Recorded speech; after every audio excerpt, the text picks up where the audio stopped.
I'm unstoppable. Forget your defense, nothing but an obstacle. Run it back, switch it up, call it audible. Serving up them Hail Marys till the game over with the showstopper. So hot, you gotta blow on it. I said I'll huff and I'll puff, then I'll pass to my left while I'm looking to my right. Hit him right in the chest. It be looking like magic, better give me the throne. I ain't talking about Patrick, but I rep my home. I'm never at the end of my zone, I'm bad to the bone. Eating up these pig skins like they chicharrones. And you a douche cabron. Mira, mira at the mirror on the wall. I'm the greatest of them all. They gon' put me in the hall. Your name is only written in a bathroom stall. Quit your stalling and make a play. My drive too long, pop the clutch, I don't pump the brakes. I know what it takes to gain the muscle, get rugged. These butterfingers be fumbling, squash the scrimmage and rub it in Robitussin. How I give them concussion, they seeing double, they rushing and pass the shovel, the dirt and rubble, I bury them under it. Stay in your huddle and get 10 yards back, never turn your back. I'ma pull your flag, I go full contact, out punch, out kick like a shotgun blast on one out snap. It's a fact that I'm unstoppable. Forget your defense, nothing but an obstacle. Run it back, switch it up, calling audible. Serving up them Hail Marys till the...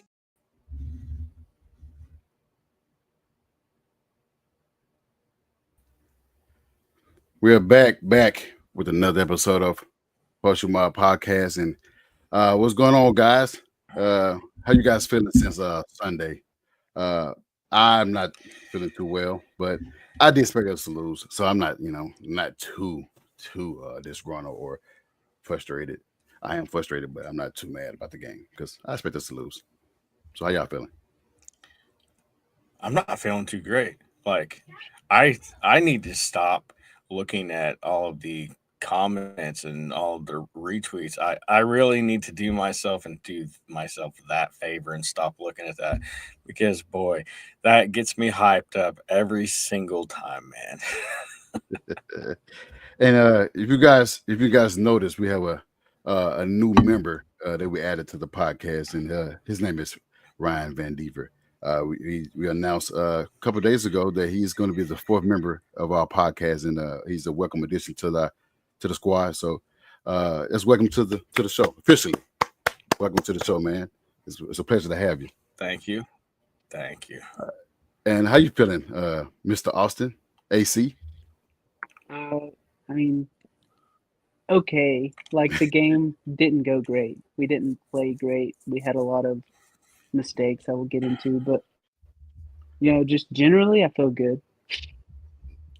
I think you're always feeling good. I think, as long as you got, you're living, you're good. I don't think anything bothers you or waver you from what you deem that are good and not impact your life. So, and hopefully the coach don't impact you like it impacts everybody else, because everybody want to quit.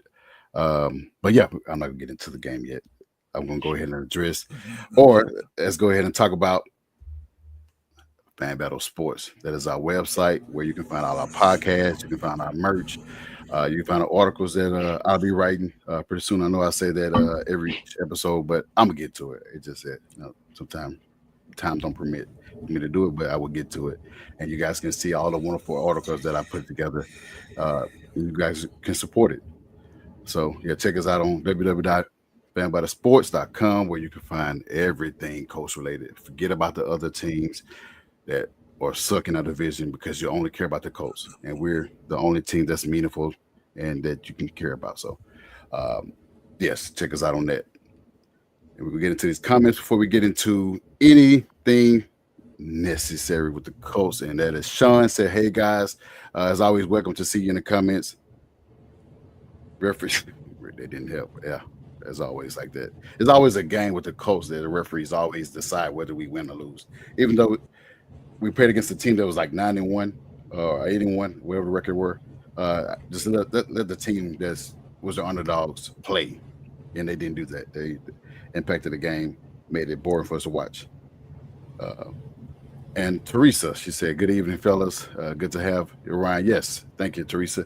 He's going to be a welcome addition, and he have a lot of takes from about the Colts and any other sports, even though he's been trolling about the Bama. But we'll let that slide.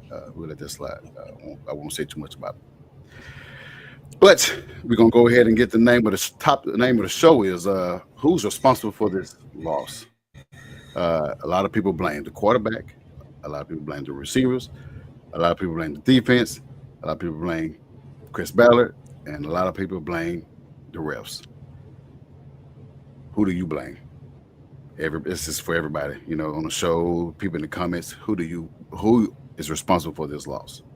Like I said, people blame the quarterback, they blame the coaching, they blame the GM, they blame referees, and the players that are on the field, like the receivers and the tight ends. Well, who is responsible for this loss? Go ahead, Austin. For me, at the top of my head, I'm thinking the O line because they were just awful. And then when we would have a big play, it'd be called back because of holding or whatever, and they didn't pass or run block well. Yeah. So I say O line. I think Ryan got a different one. See, I'm gonna give a little bit. I'm gonna get a little expansive here. Like, okay, so I'm going to say Chris Ballard to begin with because he's the one that put this team on the field. All right, he's the one that assembled this team, and you can start with your tight ends: Kylan Granson, Drew Ogletree. Massively disappointing. Okay, Will Mallory. I'm not including you into this because you were injured. Okay, we understand. We get all that. And then you move to the offensive line. Big Q, you had the worst game of your career. But I'm not going to give you the full blame because on both sides you had two rookies starting. One, an undrafted rookie who shouldn't have even been on the field, but Chris Ballard decided, hey, let's go ahead and have some depth at our offensive line position. But they're going to be rookies. So that's his fault on that. Anthony Richardson, I'm not going to fully blame you because you are progressing week by week. And unless you are watching the box score, you can completely see how well he's doing. And his footwork, just to begin with, how much that's improved over just a month span. Shane Steichen, your playing calling has gotten worse. You are a self-professed offensive guru, and you came into this game, and I'll give a lot of these passes that Anthony Richardson was throwing, they're really good. But for you not to be able to figure out how to get Jonathan Taylor, to get him breakout runs, like that's a problem. You had like 30, I think it was 32 yards rushing. So it goes up. There's top to the bottom. All right. And that's really how I feel about it. There's not one group in particular that is to blame. The offensive line, yes, you don't want defensive linemen sitting in Anthony Richardson's lap every single play. That's obvious. But top to bottom, everybody's to blame. Oh, well said, fellas.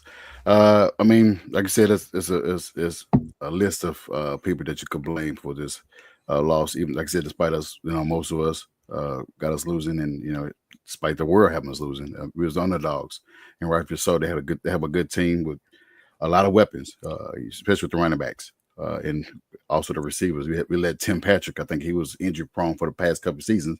We let him cook us in the middle as a slot receiver. He did a good job with that as well. But like I said, on our end, nothing can go right.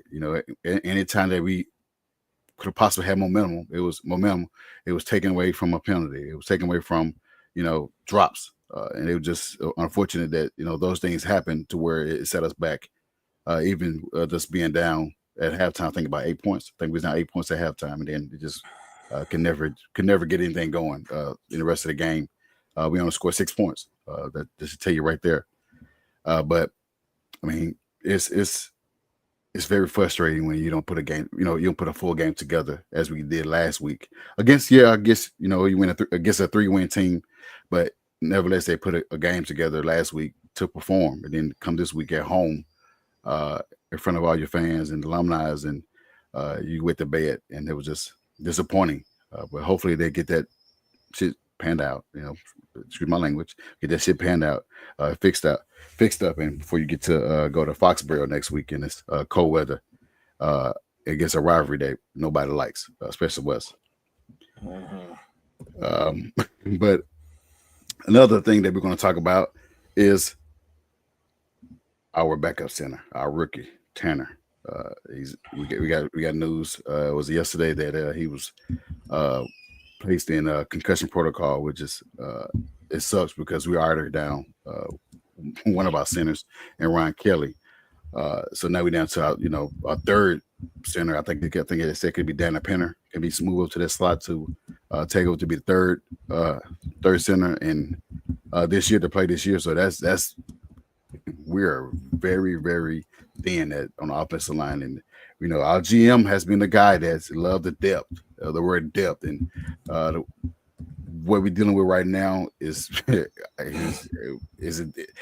any depth anymore? Because we just keep plugging guys in the O line, and you're blaming your quarterback for it. The team being inconsistent, but your O line has just been by far been inconsistent. But what you think about Tanner being out, or potentially be out Sunday, and where we go next for that spot for a center? Go ahead, Ryan.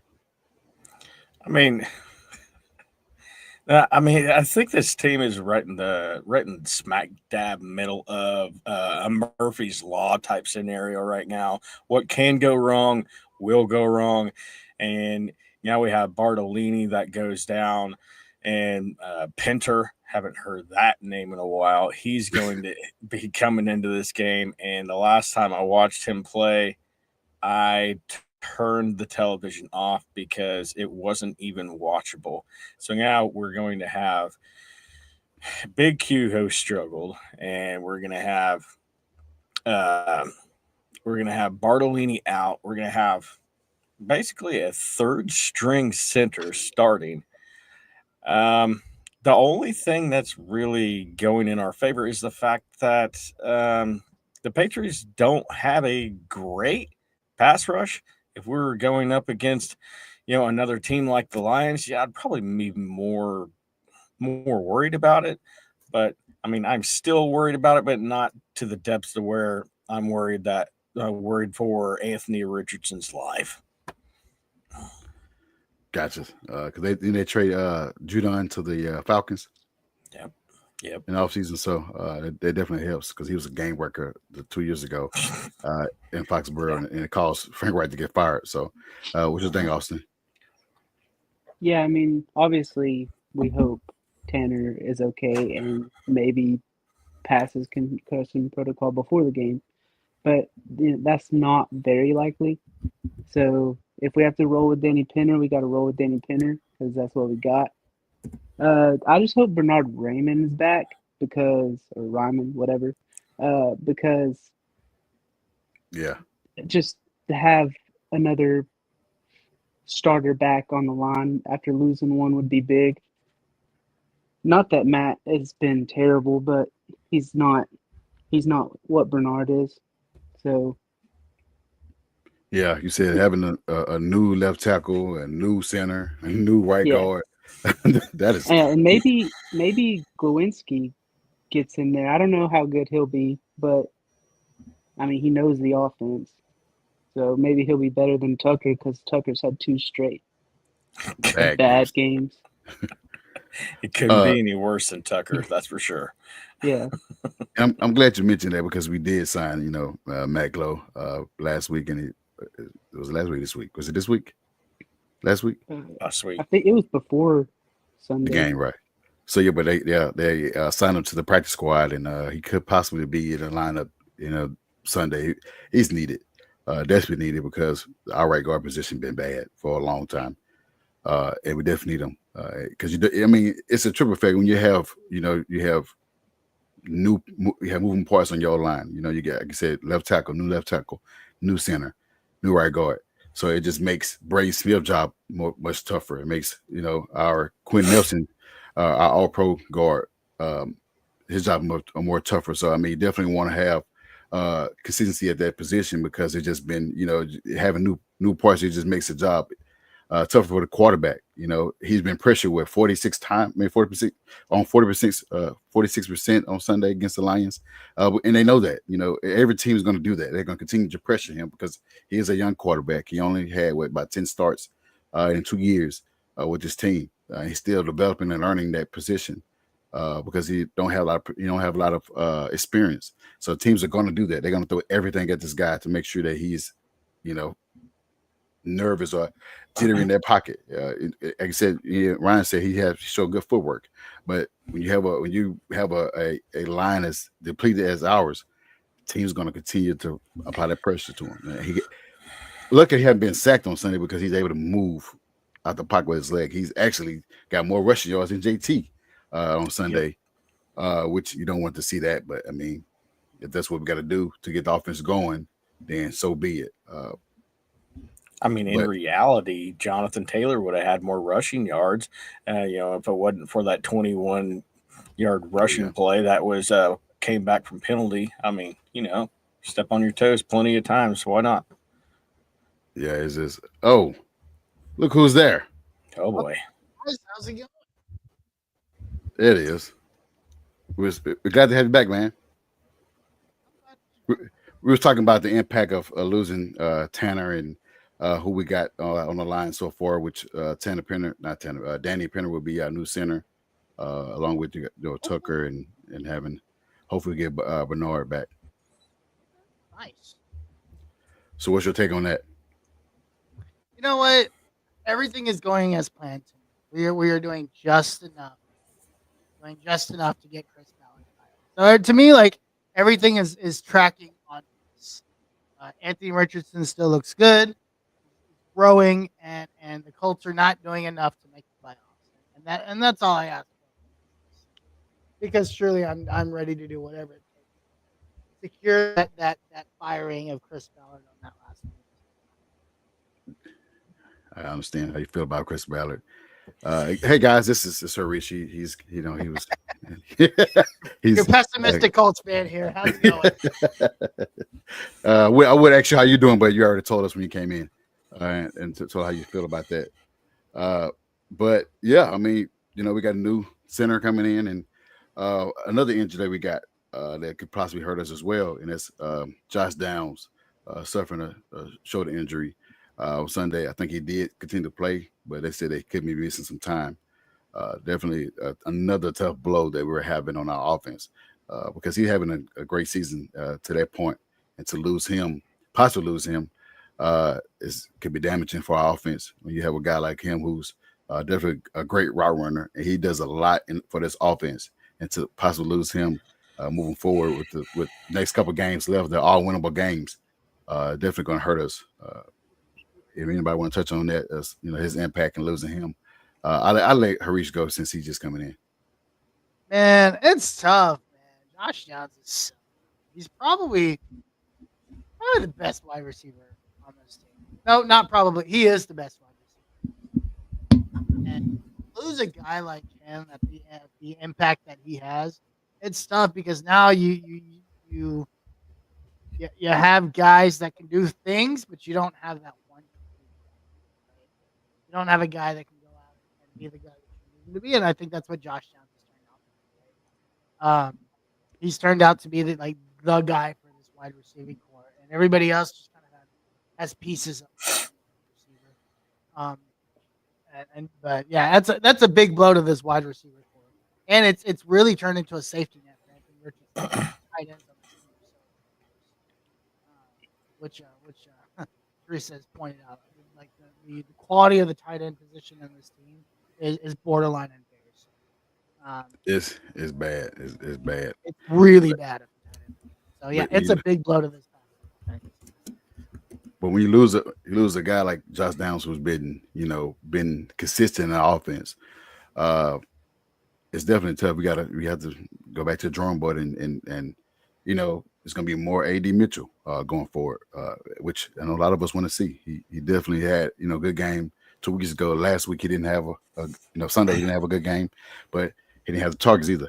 I think, our best receiver Sunday was Michael Pittman. Everybody else was just kind of like, they were there. We just got to find. We have to find a fine balance of getting all the receivers going, not just. Well, this week is going to be Josh Down. Next week is going to be Michael Pittman. Next week is going to be Alec Pierce. The week after that is going to be Eddie Mitchell. And then it might be Ashton Doolin. We got to get everybody involved. The way that there's Sunday you want to see a team stacked up on and try to stop Michael Pittman, and the other guys don't show up. That's going to definitely make our offense one dimensional. But we have to get that going. Anybody's going to touch on losing Josh Downs? You can go ahead, Austin, and Ryan. If you want to say something, you can. I mean, yeah, like losing Josh Downs is obviously a big blow because he has been one of the more consistent bright spots on our offense. I think we have guys that can step up against the Patriots, but hopefully he won't be out longer than that because we'll be on bye the next week, so he'll have 2 weeks to recover.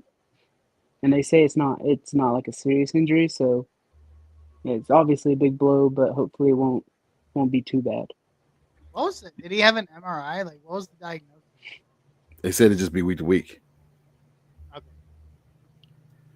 That's what, yeah. So that's what they said. Just be week to week. So, anything, Ryan? Anything you want to touch on? Or?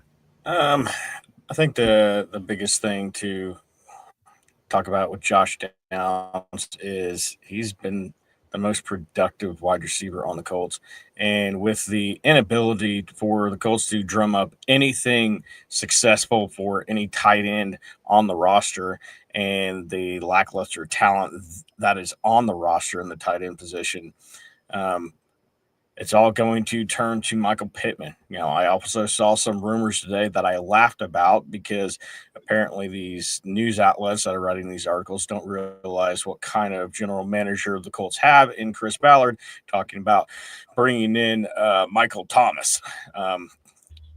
That's not going to happen. Yeah, yes, he is a free agent. Real? Yes. No, I'm saying he's a free agent, but I hope that's fake. But yeah. I would actually be online with what Chris Ballard would do. He would bring in an old, aging wide receiver who hasn't done anything in 18 years to be a replacement. So actually, if Chris Ballard did do that, it wouldn't shock me because it's somebody that's out of his prime, completely useless, and just another space on the roster. So yeah, it would not shock me if that actually. I don't want that. If Josh Downs was going to be out for like the rest of the year, I could see something like that happening.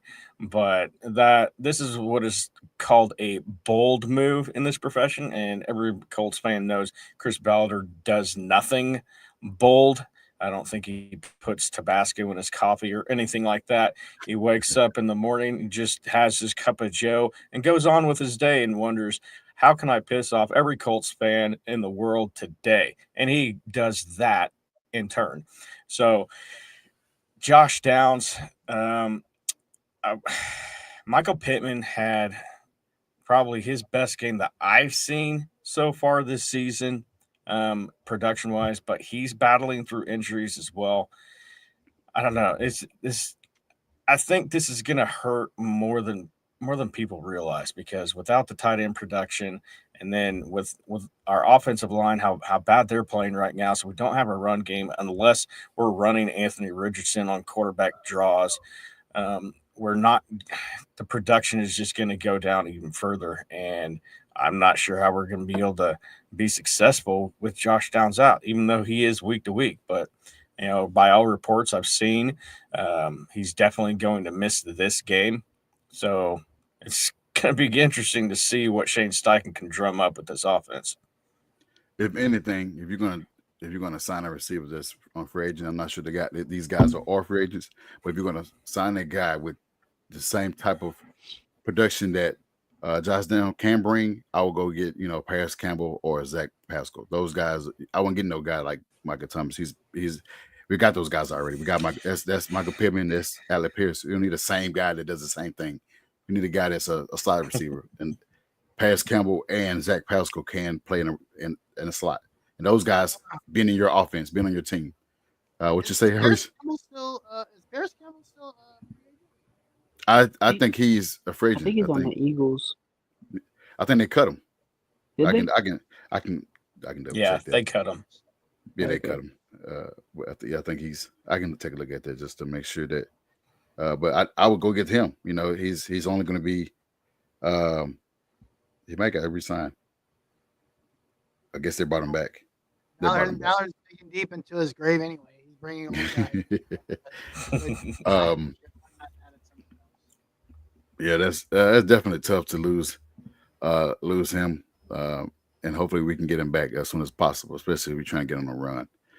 Our next topic would be stats do not tell the whole story. Oh, and I'm speaking regarding our quarterback who finished the game with 11 for 28 and 172 yards, no touchdowns. But everybody's complaining and saying that he's the reason why we lost because he can't. His completion percentage is what I would say, because that's been the story for the past couple of days, is they can't complete shit, but they blame everything is on him. So that's why I say stats do not tell the story. And Ryan, since I know you had a lot to say and you had the video you put out yesterday, let's go ahead and go with that. Go ahead and go with what you're saying before we move to the other guys and have their viewpoint. Okay, so let's do the box score like everybody on social media decides to do. 11 for 28. Did you count the times he had to throw the ball away because he had constant pressure in his lap? No, you didn't count that. Okay, how about the times wide receivers and tight ends dropped the ball? You didn't count that? No? Okay. How about the times that he was actually going out of his way to avoid the rush in order to complete a pass, right? The 11 for 28 is meant for people at other sports media companies to glaze over and just stare upon because they aren't watching the game. A lot of fans see the box score 11 for 28. They're going to freak out. Oh my gosh, he had a 39% completion percentage. Here we go again. He's such a horrible quarterback. Let's go here. Okay.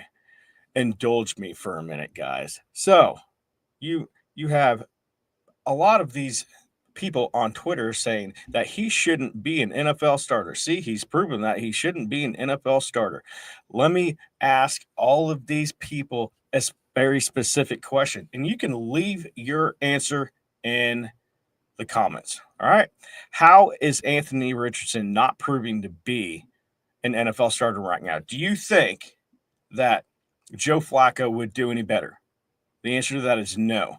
He would be a statue and he would get sacked damn near every single play.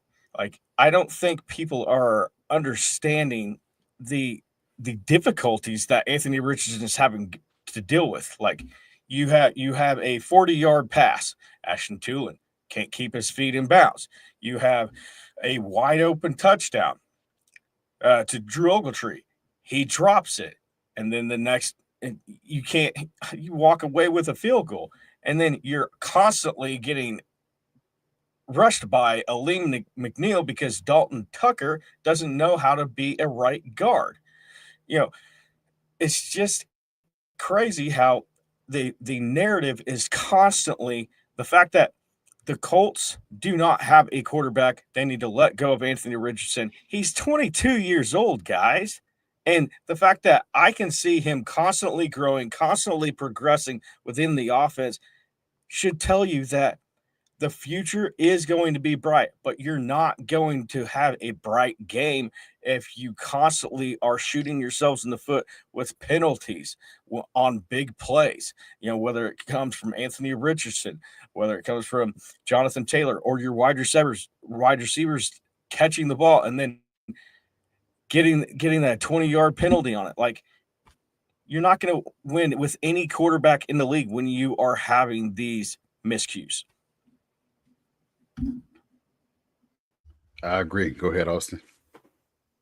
I mean, yeah, anybody that's saying this game's on AR or AR had a bad game, whatever, just didn't watch the game. Like, if you watched the game, you would actually see he was playing really good. And honestly, we could have won this game if it wasn't for all the penalties that we had.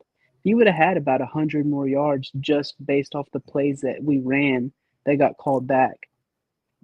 But people won't look at that because they just see 11 for 28. And like he said, like, oh, he can't be an NFL quarterback. He's just so bad. But like it just that really gets on my nerves. Like if you're gonna talk about it, just watch the game so you actually know what you're talking about. I mean, he's going to have a bad game. We expect that. But when you Yes.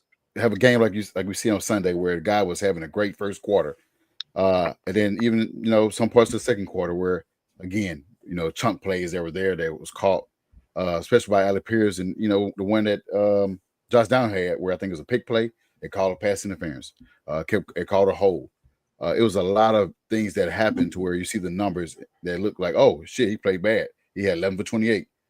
Uh, you're not watching, like I said, like what you guys saying. You're not watching the game. You're just seeing. You just went on Google or you went on ESPN and said, "Hey, this guy trash. We got to go. He got to move." Yeah, he did miss some targets, but that's not. That's normal for him because he's still developing. And like you said on the clip, as frequently if you're doing deep shots, he's going to miss on those targets. He had one with Alec Pierce and it barely touched his hand. Like it happens. You're not going to hit on every deep throw. So I mean, fans are sitting here just seeing 11-28. Man, this guy, we need another quarterback. Go back to Flacco. Flacco sat there and got our ass whooped every game he was in, except one we won a game. The other three he played, he lost. So I mean, I'd rather have this guy in this lineup and at least know that he can progress. I'm sorry, Harish. Go ahead. I pulled out some stats here because for some reason I had PFF. Not really gonna ask questions. Oh wait, I think I bought it. I don't know. It doesn't matter. I hate PFF grades. Ryan, you probably don't know this about me. I hate PFF. I think they're completely useless. Their grades don't make any sense. But there are some stats that we can pull from PFF that are very interesting. So in this game last week, Colts wide receivers accounted for 15% of the drops. In the completion that are factored into Anthony Richardson's completion percentage. Basically, what that means is if Colts receivers do not drop the ball, there's potential for his completion percentage to go up by 15%, just on drops from the wide receivers. The offensive line had 8 penalties. 8. Quentin Nelson had 3 of those. Obviously, you had 2 by the wide receivers, right? You had the pick play, which Josh already talked about, and then wasn't there like a hold or something weird late in the game? That was a stupid thing. So it all goes to show that the completion, like you look at that number because it's the most obvious number that the casual fan can pull out of, and the 4-letter words and the all these like national media hosts that get really bored. They need something to talk about. I like to call these things boredom posts. Like they're just bored. There's nothing else to talk about. So they have to talk about a completion percentage for a 22-year-old. Listen, I thought honestly, that first half, Anthony Richardson, I thought he was phenomenal. I think he did everything he needed to do in order to put the Colts. Colts should have put up 14 points in the red zone. On those, they should have scored on the first 2 drives, and just this team continues like now. It's again it's what I talked about last week. There has not been a game where everything just clicks for this team. There's always something. It's always something, right? It's the defense didn't play well, or it's the offensive line, forgot to do something, and so they have all these penalties. Or the wide receivers are dropping footballs, or maybe Anthony Richardson is off. There has yet to be one game that this team has played for 60 minutes, and this is week 13. It is absolutely ridiculous that this team cannot put together a complete game beginning. Because in all honesty, if they could, they wouldn't be 5-7. This is probably a 6-2, 7. And so a lot of it is coaching.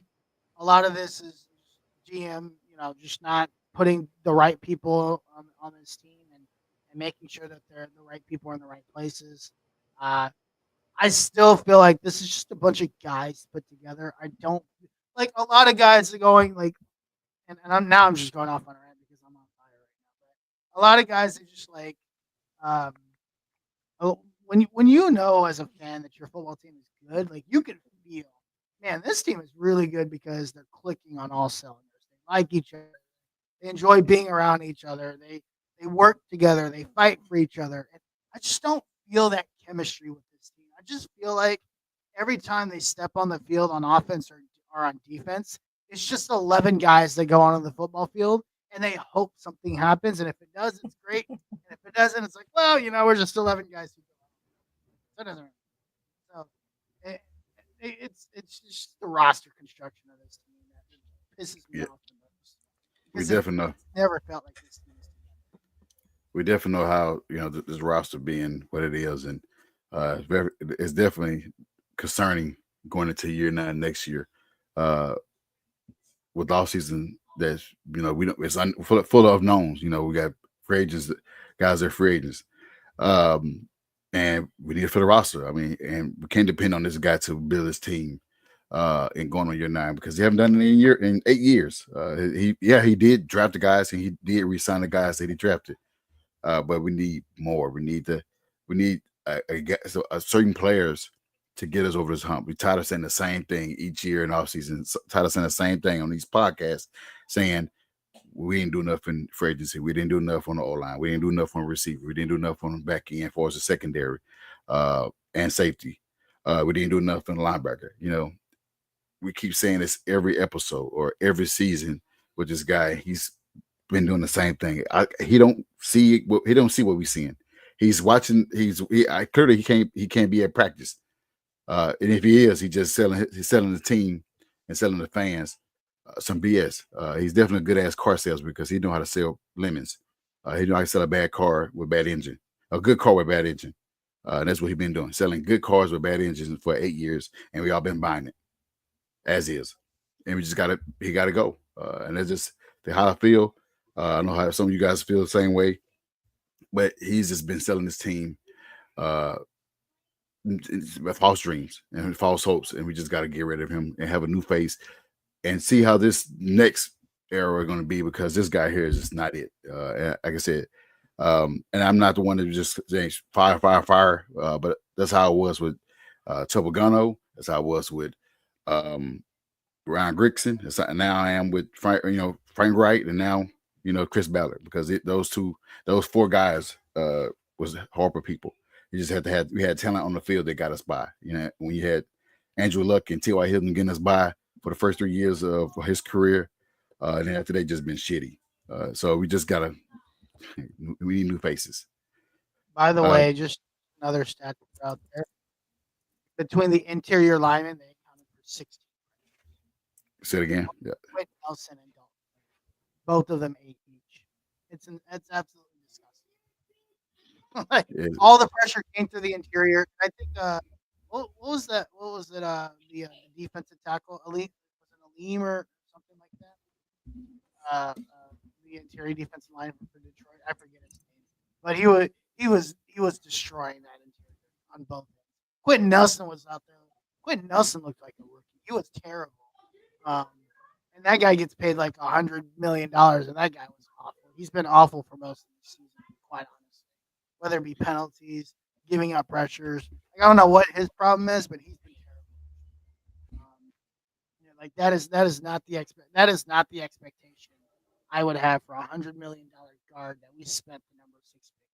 He was absolutely terrible. And honestly, if I was a new GM, I would consider trading because that guy has nothing.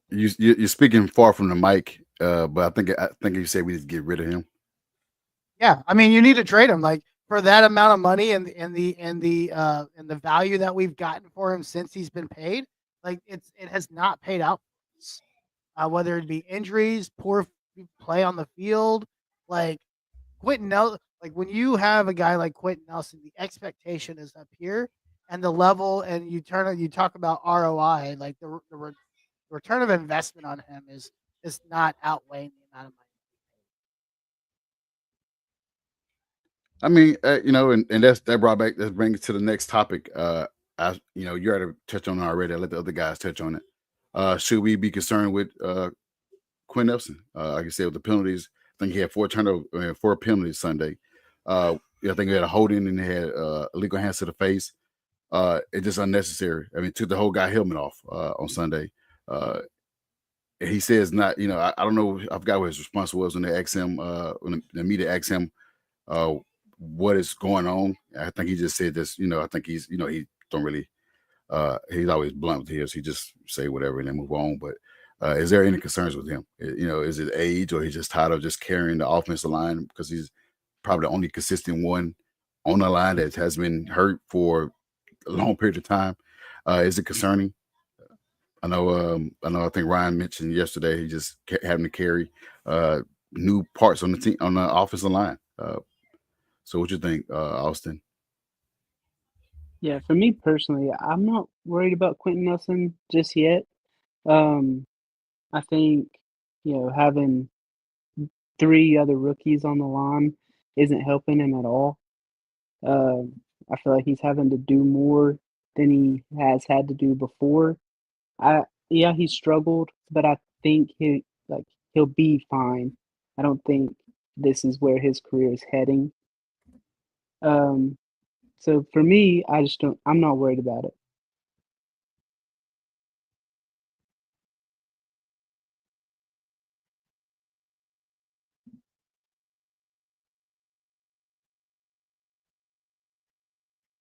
All right. I guess Josh had to step away. Either that or he's on mute. All right, go ahead, Harish. Oh no, this is on Ryan. You went go on ahead, mute. Yeah. I had some fail in my background. And I don't want to say it, but go ahead, Ryan. Me personally, so a little waiver form here. I'm a Notre Dame fan. All right. Unsubscribe No, to my you're not. YouTube channel as much You as you K want, State. but No, you're K State. but K State first. You're not a. yeah, You're a K-State fan. Yeah. I mean, I am because they're local, but I'm just saying. I got I've been watching Quentin Nelson for a very long time. When he was at Notre Dame, he was a bully. Like nobody could touch him. And, granted schedules and whatnot. And coming into the NFL with the Colts, same way. And you see him this last game. I don't know if it's the fact that he's having to carry the entire offensive line or if it's he doesn't see that there's a lot to play for. I don't know what it is, but he looks a lot softer than he has from when he came into the season. And you can call it whatever it is, but I know what I see.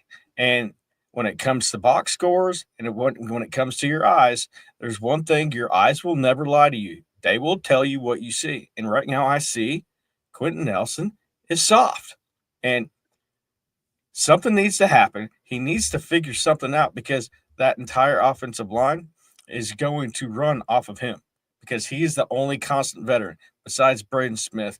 And I haven't been impressed with him either.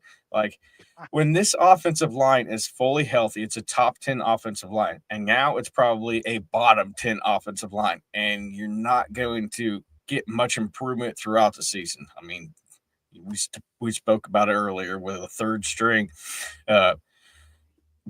Danny Pitcher being at center. So I don't know. It's hard to see what is actually going on with Quentin Nelson. Like from time to time, I try to think that maybe he's battling through an injury, but it's never been specified or anything like that. So it's hard to tell what's really going on with him.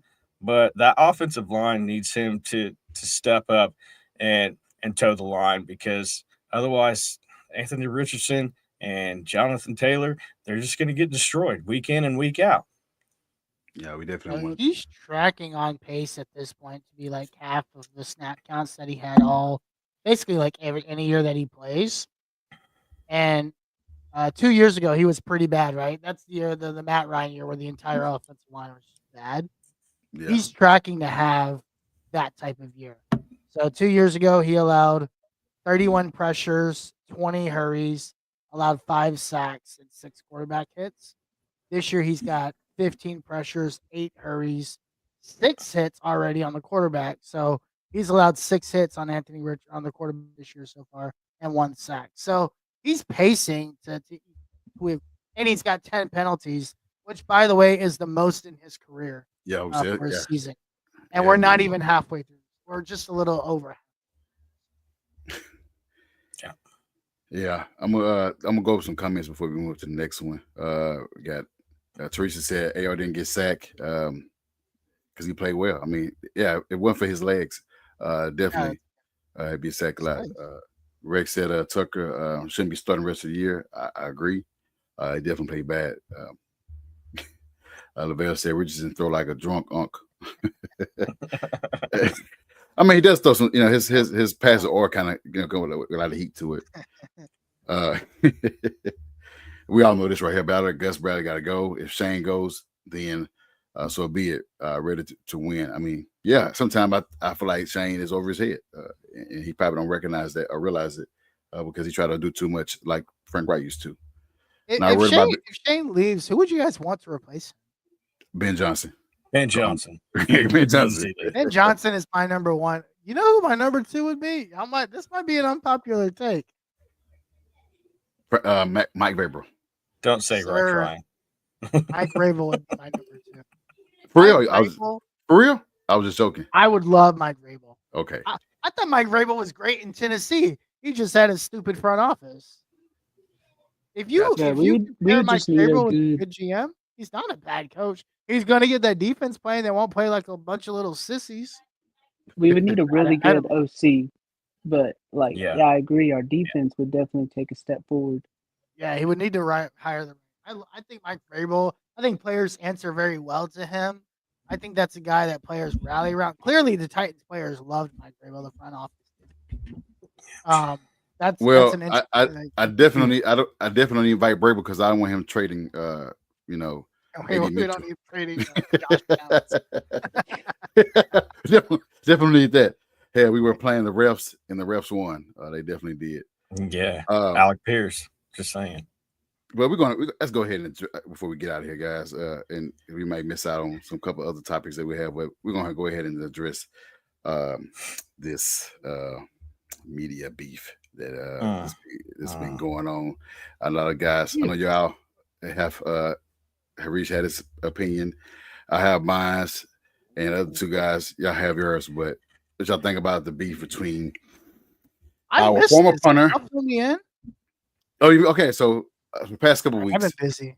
Pat McAfee has been switching up on his takes between Flacco because he said Flacco gives the Colts the best chance to win, and then when Flacco stunk it up, he said that we should have AR in because AR tapped out against the Texans and he didn't like it, so he kind of went off on not like go off, but he kind of just had a rant about AR. That's why he advocated for Flacco to start. So Flacco stunk it up for 2 games, and he switched back up to AR. And Zaire spoke about that on his podcast, saying that pick a side. You're supposed to be with us. And how can you down this young quarterback, knowing what we knew when they drafted him? And of course, Pat McAfee took kind to it, and he was just like, "This team hated me," and stuff like that. Just been kind of a little salty. And I think yesterday, was it today or yesterday, where he said that we're gonna kind of part ways. He's gonna part ways with the team. He's just gonna stand back and just hope they win. And Pat McAfee is? Oh, good. Yeah. Maybe he'll get rid of his stupid media takes. But despite all of that, this is what Zaire had to say about Pat after Pat pretty much went on Twitter and went on his show and said that Zaire was trash at Syracuse and just kind of just went, said that we haven't won division in 10 years. Kind of just went off on Zaire because of what was said on the podcast. But Zaire did respond to media with this. I got a lot of respect for Pat. I understand exactly who he is to the organization, to our city. And quite frankly, I think, maybe I probably didn't handle it the right way going into it. Now he said some things about me. So, That is what it is. But it's one band, one sound, man. We all a family. We all want the same thing. I think at the end of the day, Pat wants what's best for us. He wants us to win. He wants something to cheer about. He wants something to go on the show and scream about in a good way. And that's what I want for him. And at the end of the day, me be in the locker room, me be in the boots on the ground. I want to give our fans, I want to give our alumni something to be proud of and something to continue to cheer for. So there is no back and forth. There is no feud because at the end of the day, we want the same things. But think about the ratings. That's what he said on today in his response to what Pat McAfee said. Go ahead. What I want from Zaire Franklin. You know what I want from This Zaire was Franklin? so staged. I want Zaire Franklin to learn how to freaking tackle. That's what I want from Zaire Franklin. I want him and EJ Speed to, like, whatever it takes this week, go in and freaking learn how to tackle. That's what I want from Zaire Franklin. I want them to stop worrying about this dumbass podcast they have, because number one, it sucks. Number two, it's completely useless. Like, dude, we're in the middle of a freaking season and they have the time to really put out a weekly episode. Sitting here at 5-7, missing multiple tackles in a game that's costing points and yards and first downs. That's what I want from Zaire. That's my. Go ahead, And Pat Austin. McAfee, I need Pat McAfee to separate himself. Like, He that's did. what I want for him. That's what he did yesterday. I hope so. I will like him, like the partnership between him and ESPN have to end, because I think it's taken him down a road that I think it's negatively impacting the fan base viewership. Like, beyond College Game Day, he's got to stop. He's got to figure something, because the things that I've heard from his mouth in the last 4 to 5 weeks, I feel like is partly fed by the 4-letter. I got you. What's your take on that, Austin? I mean, they both said what they both said. I think it's best to just, for them both, if they just move on and just Zaire plays good and he watches. Yeah, it is what it is. He said what he said. What he wanted Flacco in. He was wrong. He said he was wrong, and Zaire took up for his teammate. That's pretty much what it was. Yeah, yeah. You want your captains and your team as a whole to back your quarterback, obviously. I mean, that's what Zaire said with the end of last year, that he willing to he said die, but he willing to, run it by his quarterback, and so he did. It happened to happen against alumni, but let's stop the overreaction from both players. Both wrong on both parts and right on both parts. It just can't get in your feelings. And if Zaire get his feelings and play well on the field, well, get in your feelings, man. As long as you know how to tackle, because having on Sunday, Gibbs is fast. I know how Gibbs play. He's talented, same as David Montgomery. But y'all miss a lot of damn tackles. Put that podcast mic down and tackle. I don't give a damn who plays. I don't give a damn who's playing Sunday. Stevenson, whoever it is out there, tackle their ass. They were all. So, go ahead, Ryan. All right, so this Twitter beef, media beef, whatever you want to call it, Pat McAfee was wrong. Zaire Franklin was wrong. But the fact of the matter is, Zaire Franklin came out and wanted to squash things, and Pat McAfee hasn't even acknowledged it. So that shows me how big of a piece of shit Pat McAfee is. Were they both wrong? Yes. But Pat McAfee needs to come out, be a man, and acknowledge Zaire Franklin for what he is. For the past 3 seasons, nobody has more tackles than Zaire Franklin. Now, can he cover when it comes to zone coverage? Absolutely not. EJ Speed, same thing. And that's more of a Chris Ballard issue. But I'm not going to get into that. But really, Pat McAfee wanted Joe Flacco to start. And guess what?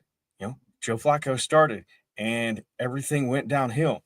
And then McAfee never even backtracked on his takes. Pat McAfee is known for one thing: his hot, crazy takes and his fraternity type atmosphere. So here's the thing: he will say one thing next week, and then something completely opposite the next week, and he For never ratings. is held accountable for anything he has to say. So me Right by personally, ESPN, man. I will say something today that's crazy as hell, and then tomorrow I will never backtrack. I will hold on to that hill for as long as I can. And if I'm wrong, I will say that I'm wrong because as a grown man, that's kind of what you're supposed to do. It's kind of in your title. If you screw up, own it. And McAfee doesn't own a damn thing except that Pat McAfee show. And it just shows his true character. And you want to come out and you want to go back to Zaire Franklin's days at Syracuse and him of being a bad leader. Dog, come on. You were a That was punter. soft. All right. There was nothing about your leadership. Like Jim Irsay didn't do anything to accomplish like anything in your career. He didn't help you whatsoever. But you want to act like you are the spokesperson of Indianapolis because you have a platform. No. Y'all need to stop that stuff.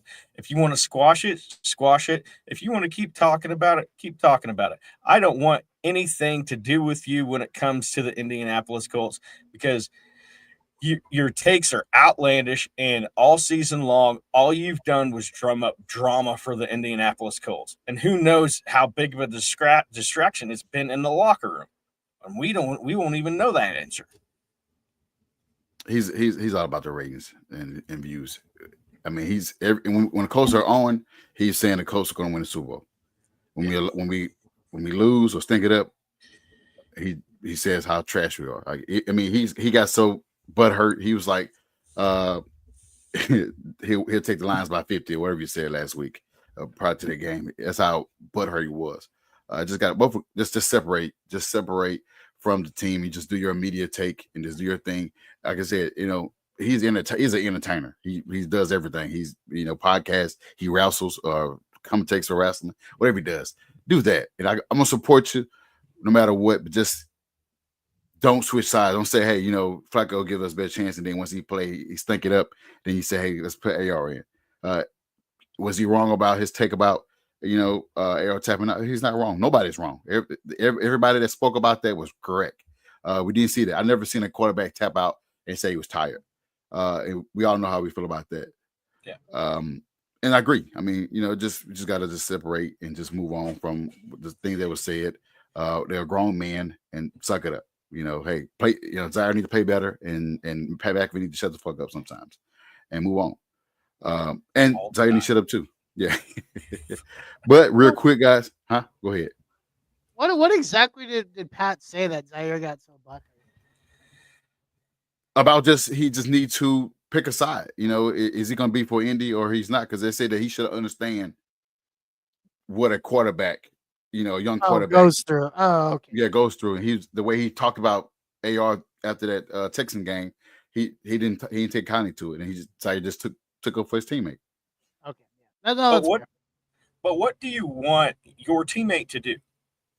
Like, do you want your teammate to defend Anthony Richardson, your franchise quarterback, your young quarterback who obviously at that moment in time was lacking in confidence, or do you want to throw him under the bus and be like the rest of the people in media? No, Pat McAfee was wrong in that situation for attacking Anthony Richardson. I understand he got a hard on for Joe Flacco, and that didn't work out in the end. But either you're with Indianapolis or you're not, and that includes Anthony Richardson. Spent a first-round pick on Anthony Richardson, number 4 pick in the draft. Either you're with him or you're not. Pick your side and quit flip-flopping all the damn time. Yeah. Again, he's just media trained at this point, right? Yeah. This is why I don't watch his show anymore. That's why I had no idea what you guys were talking about. He was better. Well, he was better when he was just on YouTube. As soon as he hit the big time, college game day, and I only watch him on College Game Day because he doesn't run the show. But I don't watch his own show anymore. Okay? Like, the show has become so ridiculous to me. It's like every other show on ESPN. and Fox and all these stupid networks. Like, I don't watch those. That's Yeah, why I had no idea what you're talking about. well, I mean, And I don't watch Zaire's podcast because it sucks. And I'm Yeah, pissed that he doesn't know how to talk.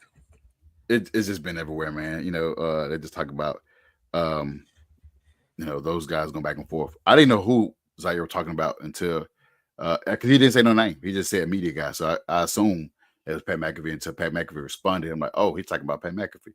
So Pat McAfee responded in a butthurt manner and brought up the man's career, what he did at Syracuse. I don't give a fuck what he did at Syracuse because he wasn't even supposed to be starting for us. He was supposed to be on the special teams. But I mean, Pat McAfee is an entertainer. He's going to say what he want to say out of anger or butthurt, however feeling he was in. And like I said, both party was wrong. Sire didn't have to get in the podcast in the mid-season and talk about guys doing this and doing that. You should focus on playing. You can defend your guy by playing on the field instead of getting on podcast with EJ and speak on that. That's what he went wrong about that too. And he spoke on that with the video we just showed. He spoke on that and how he handled it.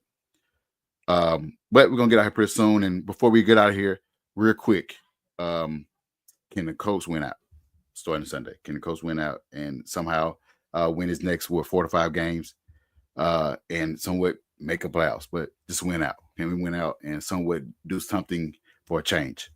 Go ahead. Anybody go? Go ahead, Ryan. Real quick. I mean, really the only team that I think that they will struggle with, defensively is going to be the Denver Broncos because Bo Nix has come on and he has come on strong. By my personal calculations, I think he is leading the rookie of the year race. He's just completely killing it from preseason to where he was just throwing dink and dunk passes to where now he's just launching it down the field. But you have the Patriots. You should be able to beat the Patriots. We got a good pass rush. Leatu Latu is coming on strong over these past couple of weeks. He's applying pressure, and he did it against one of the best offensive tackles in the game over this past week. And I personally think that they can win out. If they don't win out, they'll have one loss. But with the way Anthony Richardson is playing, but once again, if we continue to have these miscues where we're constantly stepping on our toes, where we got these negated plays, we can't have 97 yards taken back in plays in these upcoming games. Otherwise, you're not going to win those games, no matter how well Anthony Richardson or Jonathan Taylor or that defense plays. But another big issue with the Colts defense, and I've seen it week in and week out throughout this entire season, is our linebackers. Yes, they have issues tackling. Sometimes they're good at tackling, sometimes they are. But one thing they are not good at is covering a tight end to save their damn life. And it has been completely glaring when the Colts go up against a good tight end like Laporta did this past week. Like, we struggled at times. But EJ Speed and Zaire Franklin have never been cover linebackers. So, Gotcha. What about you, Austin? Can we win out and somewhat make some noise, maybe? I mean, our schedule is very easy to end the year. Like he said, the only like the hardest team we'll play is the Broncos. But I do think we match up pretty well with the Broncos even then. Do I think we can win out? Yeah, I think we definitely can. Do I think we will? I don't know. like he said, it just depends on what team shows up. If we're out here shooting ourselves in the foot, obviously we can't win games in the NFL. But can we? I think yes. Go ahead, Arish. You got the remainder of Not the only do schedule. I think this team can win out, I still think this team can win the division. Like, here's the thing, and it's not based off the fact that I think this team is great because I don't think it's good at all. Like, I think it's a mediocre team. But if you look at how the schedules have lined up, Houston losing 3 out of their last 4 really helped the Colts out, right? And it really goes to show how much that stinger cost them losing one of those 2 games against the Texans because they could have been in prime position to win this division. I do Yeah. think the Colts can win out. Now it's gonna get like everybody else says. It's gonna depend. Do the Colts show up or is it just 22 individual players that show up? Because that's really the question. Because again, this team has yet to put together a full game for 60 minutes. So we are constantly going to go into every week saying, well, Colts, they start off great or they look poor or they look great in the middle of the game or, Joe forgot to do that. Bob forgot to do this. Bill forgot to do that. Zaire forgets how to tackle. And here we are having the same conversation. So it just depends on what I can't even like when you say it depends on what team shows up. That's like saying, yeah, the team is really good, but they're not consistent. To me, it's like it depends on if a team shows up. Like that's what it is for me. It's not if the team shows up; it's if a team shows up at all. And if they do, then great. Yeah, I think they have a chance to win out for sure. And not only I think they have a chance to easily win out, but just based on what we've seen for most of the season, I'm not confident. I think they could slip even against like who's to say they don't sleep against the Jaguars again? Like we lost to the freaking Jaguars.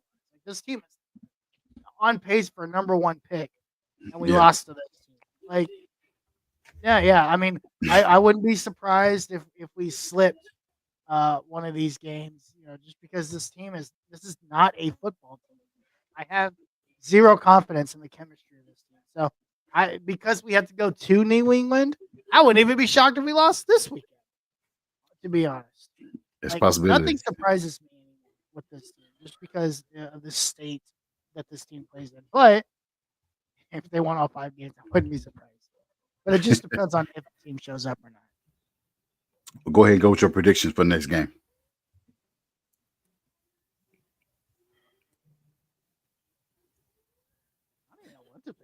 What anybody know anything about the Patriots? Like, is Drake May playing well? Do they? I think Brissett's still playing. I don't know who plays Sunday. I can't. Drake May. I think Drake May's playing. Oh yeah, he's been playing. Yeah, Hey, he looks okay. Yeah, I didn't know who played. I know Brissett was playing, so I don't know if they just switch over. All I know is if you play like Prize Pick or anything like that, I would absolutely make sure you take the over on Hunter Henry passing because he will absolutely eat this linebacking core alive down because they can't cover they can't cover nose. So, but yeah, I honestly have no idea what to think about this game. I'm curious to see what you guys think, and I'll kind of go based on. I'm gonna copy this. Go ahead, Austin, with your prediction then. I know you got us winning 30-3. No, but I do have us winning. We got to get pressure on Drake May. He's a young quarterback. We have the defensive line to do it, and we just got to have a better offensive game plan for the whole game, not just to start the game. But I do think we win. I'll say 27-13, and it's been said every week. But I think this week is the week that A.D. Mitchell gets his first touchdown. He getting 2 touchdowns. Go ahead, Ryan. All right. So for everybody at home, the Colts are favorites by 2.5 points on the road against Patriots. So I personally think that this is going to be a highly entertaining game, meaning the offense for the Colts is going to explode because when it comes to the Patriots defense, they do not have a lot. They traded away a lot of their capital when it came to the defensive side of the ball. But I have the Colts winning 27-17. I have A.D. Mitchell getting a touchdown. I think Anthony Richardson is going to have another truck stick touchdown as well. I don't see how the Patriots are going to beat the Colts with the lack of offensive weapons, the defensive players. There's got a massive amounts of holes on their entire team, and not to mention you got Drake May playing, but you don't really have any weapons on that offense. So, yeah, I got 27-17. Reese, you got to change your mind. Listen, the one thing I will say is I will take A.D. Mitchell getting a touchdown this week. The same week that Texas plays Texas A&M again, and they go into College Station for the first time in 13 years, and they beat Texas A&M. A.D. Mitchell will get. I think Anthony Richardson. I think this offense finally comes together and puts up a good offensive performance. I don't think the Patriots defense is very good. This is probably the most down both teams have been coming together. It's usually like Colts are okay and the Patriots are really bad, or the Patriots are really good and the Colts are bad. This is the first time in a long time that both teams are really bad, and they both come in with like multiple games under 500. So this is a very different vibe to this rivalry, and I think it's fitting that I'll just take the Colts to win. I'll say like 17-14 because I don't think a lot of points are going to be scored in this game because I don't think either offense is very dynamic. The Colts can be, but they're too inconsistent right now. So I'll take 17-14 Colts. A.D. Mitchell gets a touchdown, and I think Anthony Richardson gets a rushing touchdown. What you guys failed to mention how the last time we played the same team. Yeah, they did have a front, for us the D line. We played them in Germany and beat them 10-6. It was a low scoring game. But they had Mac Jones. They had So Mac 17-14 Jones. isn't too far off of that. Yeah. It might get ugly like that. Like it might be that type. It is very possible. We went to Germany and it was just a snooze fest. We had Gardner and they had Mac Jones.